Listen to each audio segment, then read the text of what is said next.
Olá! Hoje nós vamos continuar o nosso curso de Geografia e vamos dar início à Geografia Geral. Nós vamos conhecer vários continentes e vamos dar destaques a alguns países. Hoje nós vamos iniciar pelo continente americano, pela América Latina. Vamos falar do México e da América Central.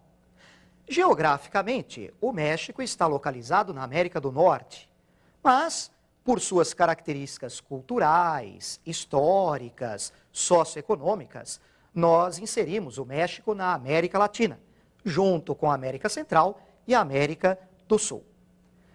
Vamos começar conhecendo as características físicas do México através do seu mapa. O relevo mexicano apresenta algumas características interessantes. Na sua porção oeste, encontramos a Sierra Madre Ocidental e, a leste, a Sierra Madre Oriental. Essas serras chegam a 4.000 metros de altitude e entre elas está o Planalto Central Mexicano. A rede hidrográfica do México é relativamente pobre e podemos destacar ao norte o Rio Grande, na fronteira com os Estados Unidos da América. O México apresenta ao norte áreas desérticas e na sua porção centro-sul o clima tropical como predominante. E aí nós vamos encontrar as florestas tropicais semelhantes à Mata Atlântica, especialmente junto à América Central. A população mexicana, atualmente ao redor de 100 milhões de habitantes, é de maioria mestiça. Mestiços de brancos com indígenas. Lembre-se, o México sofreu colonização espanhola e, nesse país, viveram importantes civilizações pré-colombianas, como os astecas e os maias. Quanto às características socioeconômicas do México, esse é um país que tem algumas características semelhantes ao Brasil. Vamos conhecer algumas dessas características através de uma tabela. No México, a expectativa de vida, semelhante à nossa, é de 69 anos para os homens e 75 anos para as mulheres. A taxa de analfabetismo, inferior à brasileira, é de 10%. E a mortalidade infantil, preocupante, como a nossa, de 31 por 1.000. A população mexicana está concentrada especialmente no centro do país, onde estão algumas das suas maiores cidades.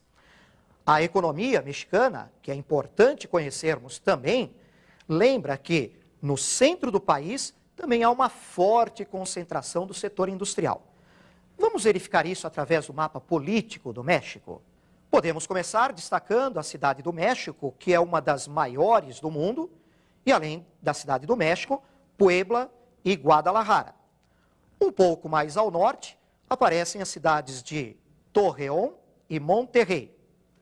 Junto ao litoral do Golfo do México, destacamos Tampico e Veracruz. E essa é uma área importante na produção de petróleo. E mais ao norte, junto à fronteira com os Estados Unidos, Ciudad Juárez e Tijuana. Na economia mexicana é muito importante essa questão do petróleo. O México é um importante produtor e exportador de petróleo no continente americano. Não é membro da OPEP, mas a sua produção é importante. E o México exporta esse petróleo principalmente para os Estados Unidos da América. Na economia mexicana, podemos destacar, na agricultura, a sua produção de cana-de-açúcar, de café, de algodão e de arroz. E podemos complementar também com a pecuária extensiva de corte.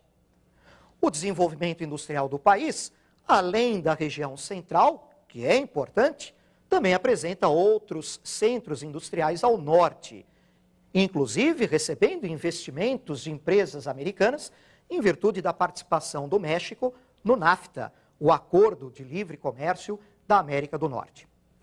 Agora vamos conhecer a América Central. Inicialmente, as características físicas da América Central. Vamos ver o mapa. A América Central pode ser dividida em uma porção continental, uma faixa estreita de terra que liga a América do Norte com a América do Sul, e uma porção insular formada por ilhas, as chamadas Antilhas.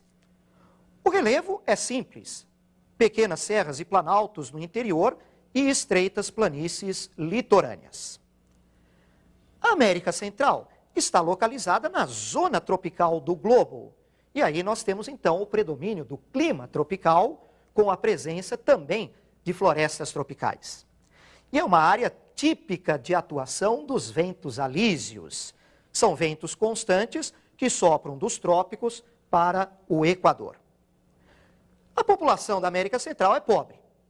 A América Central reúne alguns dos países mais pobres do mundo, como, por exemplo, o Haiti. Vamos conhecer um pouco mais dessa população através de uma outra tabela. Os indicadores socioeconômicos mostram na expectativa de vida, e isso eu gostaria que vocês observassem com muita atenção, uma grande diferença entre Costa Rica e Cuba e a Guatemala e o Haiti. Costa Rica e Cuba apresentam uma expectativa de vida significativamente maior do que a Guatemala e o Haiti. Se você observar a taxa de analfabetismo, nós vamos observar o mesmo aspecto. Analfabetismo menor para Costa Rica e Cuba. E quanto aos índices de mortalidade infantil, o mesmo perfil. 12 por mil para Costa Rica, 9 por mil para Cuba e taxas maiores para Guatemala e Haiti. A América Central tem como base econômica o sistema de plantation. O que é o sistema de plantation?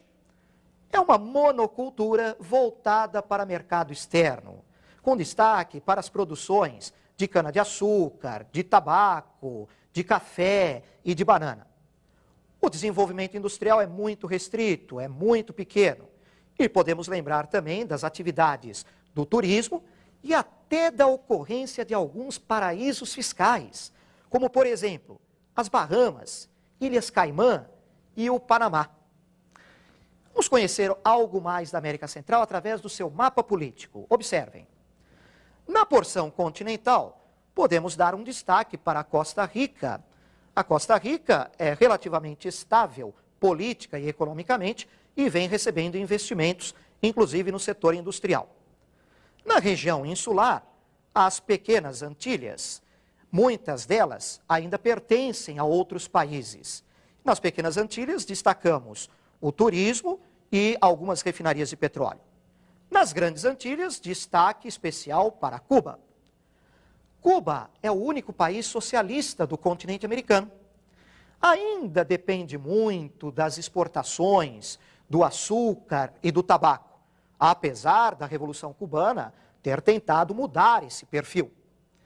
A economia cubana também apresenta indústrias do setor de base, do setor pesado, setor de metalurgia, mecânica.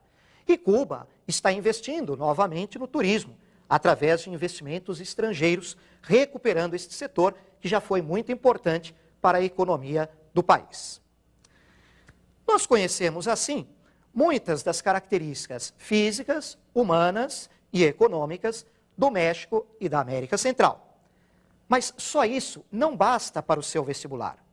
É importante que você conheça também as atualidades dessa região e alguns importantes aspectos geopolíticos da região da América Central e do México. Nós preparamos algumas questões que eu vou analisar para vocês e passar mais algo do conteúdo dessa região que é muito importante. Vamos ver então, vamos observar a primeira questão que preparamos. Por que a economia cubana entrou em crise nos anos 90? Essa crise econômica em Cuba, ela tem várias razões. A principal é a extinção da União Soviética no início da década de 90. A economia soviética era importante para Cuba como parceiro econômico e a União Soviética subsidiava muito a economia cubana. Mas, com a extinção da União Soviética, essa ajuda econômica foi cortada.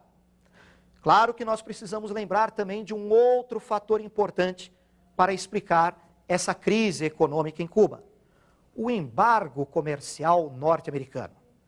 Um bloqueio, um boicote comercial liderado pelos Estados Unidos desde os anos 60.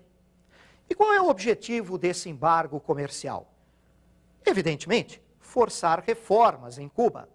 Os Estados Unidos não aceitam até hoje o resultado da Revolução Cubana. Querem a queda do regime de Fidel Castro. Vamos ver agora a nossa segunda questão. quais são as consequências dessa crise? Com a crise econômica em Cuba, evidentemente, a sua produção caiu.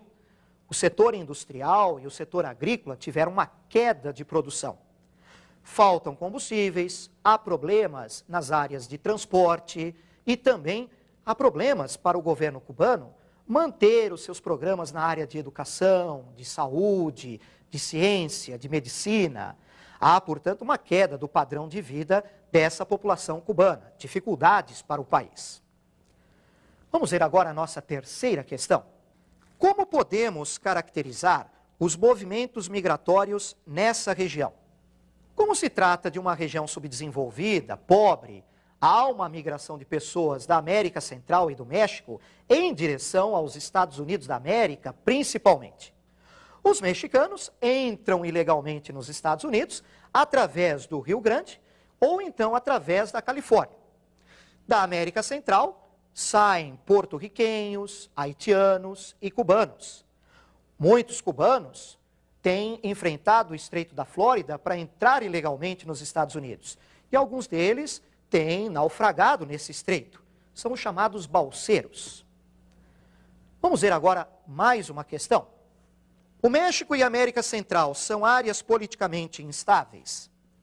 A instabilidade econômica é acompanhada também pela instabilidade política.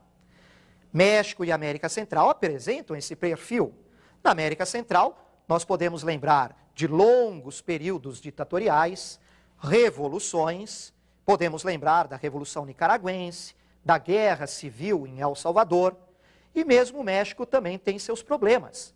Por exemplo, o movimento zapatista no estado de Chiapas, no sul do México, que provocou graves instabilidades na década de 90. Muito bem, analisamos algumas questões realmente importantes e espero que você esteja conosco na próxima aula. Até lá, então.